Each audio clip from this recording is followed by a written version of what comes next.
Hello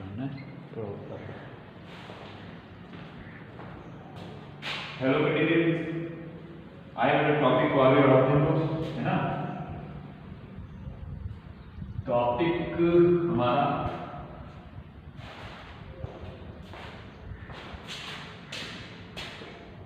क्या है? Numericals. अब तक चैप्टर जो है कंप्लीट हो चुका है। न्यूमेरिकल्स की बात करेंगे हम लोग, है ना। जो पिछले मतलब कुछ दिन पहले हमने फार्मूले पढ़े थे या इस समय जो पढ़े उन सब अलग अलग न्यूमेरिकल्स की बात करेंगे। तो आपका जो पहला न्यूमेरिकल है वो है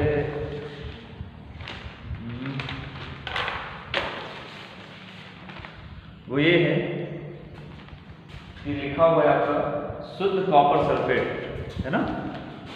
आपका न्यूमेरिकल लिखा हुआ है शुद्ध कॉपर सल्फेट, शुद्ध कॉपर सल्फेट। अब अगर शुद्ध कॉपर सल्फेट की बात की जाती है बेटा तो होता है Cu2SO4.5H2O, 5H2O। ये शुद्ध कॉपर सल्फेट है।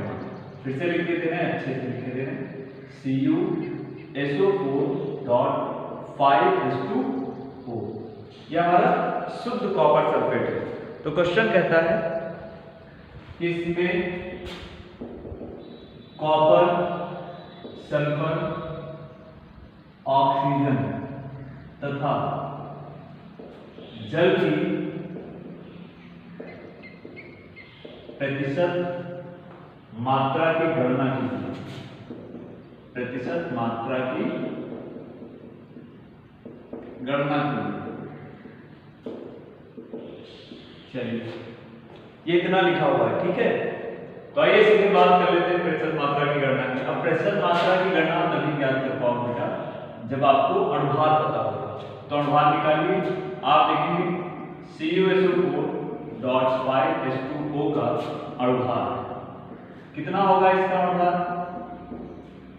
कॉपर का कितना होता है? कॉपर का आई थिंक होता है, हाँ मुझे थोड़ा कंफ्यूजन थी, 64 में 63.5।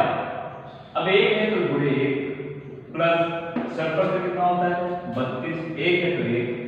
ऑक्सीजन का कितना होता है? 64, सॉरी 16 होता है, 4 से गुणा हो जाएगा तो 64 आएगा। प्लस अब यहाँ पे आपको जल देखिए, जब आप शुद्धता की बात करते हैं तो यहाँ पे जल भी क्रिस्टलीय होता है। ये क्या होता है? क्रिस्टलीय जल। क्रिस्टलीय जल के अणु में हम इसका अलग अलग नहीं निकालते हैं, हम सीधे लिखते हैं कि इसका अणुभार कितना होता है? 18।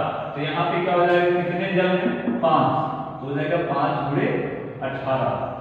तो आप इनको कैलकुलेट करेंगे, कैलकुलेट करेंगे, ऐड करिए, ऐड करना है तो आपने 63.5, 32, 64 और 90।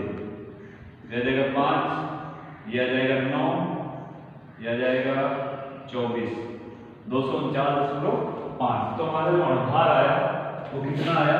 249.5। ये चीज समझ आए? चलिए 249.5 है। अब कॉपर की अलग बात करेंगे, सल्फर की करेंगे, ऑक्सीजन की करेंगे और फिर जल की करेंगे। सबसे पहला है कॉपर की प्रतिशत मात्रा। कॉपर की प्रतिशत मात्रा आप जैसे नंबर पाते हैं, सपोज दैट आपको 600 में मिलते हैं 589, तो आप ऐसे क्यों लिखते हैं? नंबर आपके ऐसे लिखे जाते हैं। फिर जब आपको परसेंटेज निकालनी होती है नंबरों की तो आप गुणे 100 कर देते हैं। यही होगा यहाँ पे। अगर हम गौर से देखें तो इस 249 में कॉपर का परमाणु भार भी तो उपस्थित है, और वो भी कितना है? ये पार्ट, ये पूरा पार्ट आप लिख देंगे। 63.5 का 1 से गुणा कराएंगे तो 63.5 ही आएगा। 249.5 कितना? देखिए अब इसको आप गुणे क्या करेंगे? 100 हो जाएगा। कितना आंसर आएगा ये आप कैलकुलेट करिए, कमेंट में बताइए। अगला सल्फर। सल्फर की प्रतिशत मात्रा। सल्फर का देखो कितना मिला 32/249.5 आंसर गुणे 100। आंसर आपको क्या करना है आप जानते हैं। ऑक्सीजन का कितना मिला 64 है ना। ऑक्सीजन की प्रतिशत मात्रा बराबर 64/249.5 गुणे 100। आंसर आपको क्या करना है आप जानते हैं।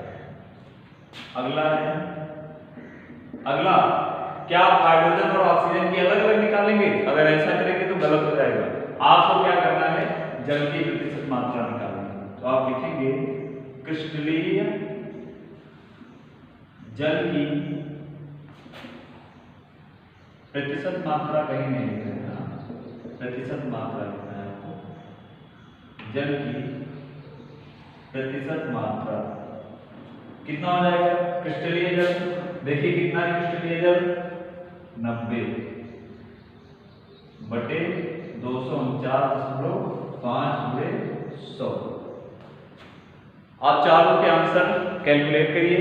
चारों के आंसर जितने आएंगे आप उनको जोड़ देंगे, उनका मान आना चाहिए कितना 100 आना चाहिए बस। ठीक है, जितने आंसर आ रहे हैं आपको हर हाल में, यदि आप वीडियो को सही में देख के पढ़ रहे हैं, अच्छे से आपको पता चल रहा है, समझ में आ रहा है, तो आप इनके आंसर निकाल के कमेंट जरूर करिए कि कितना कितना आंसर आया आपको। जब आप कमेंट करिएगा तो ऐसे करिएगा कॉपर के जैसे कॉपर का आया 5 आया सबको तो आपको कॉपर 5 मिल देना बस। ठीक है, परसेंटेज वगैरह लिखने की आवश्यकता नहीं। चलिए ये हो गया आपका पहला, समझ में आया होगा उम्मीद करते हैं। अगला है आपका बहुत छोटा सा क्वेश्चन है। क्या करना है कि NaCl की बात की गई है।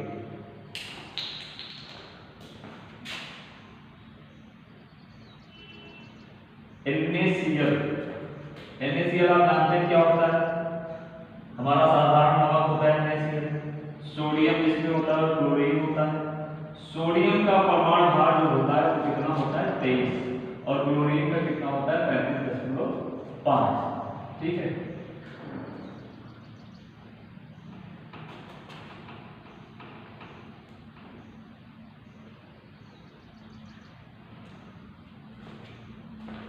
तो क्वेश्चन है हमारा NaCl के उपस्थित नमूने का विश्लेषण करने पर।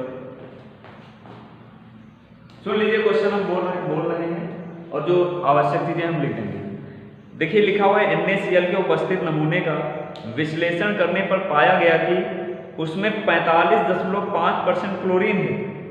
इस नमूने की प्रतिशत शुद्धता ज्ञात कीजिए। अच्छा देखिए क्वेश्चन है आपका, एक NaCl है, NaCl का एक नमूना लिया गया, NaCl के W ग्राम नमूने में कितना 45.5% क्या है क्लोरीन है। ज्ञात क्या करना है? ज्ञात करना है आपको प्रतिशत शुद्धता ज्ञात करनी है। प्रतिशत शुद्धता ज्ञात करनी है। कैसे लगाएंगे? बहुत सिंपल है। प्रतिशत शुद्धता का जो फार्मूला होता है बराबर अशुद्ध NaCl में Cl की प्रतिशत मात्रा बटे शुद्ध NaCl में Cl की प्रतिशत मात्रा, है ना। अब भाई इसको अलग अलग ज्ञात करना, कैसे करेंगे ज्ञात? देखिए अगर शुद्ध NaCl की बात करेंगे तो शुद्ध NaCl का भार कितना होता है? शुद्ध NaCl का भार कितना है? सोडियम का 23 + 35.5 आएगा आपका 58.5।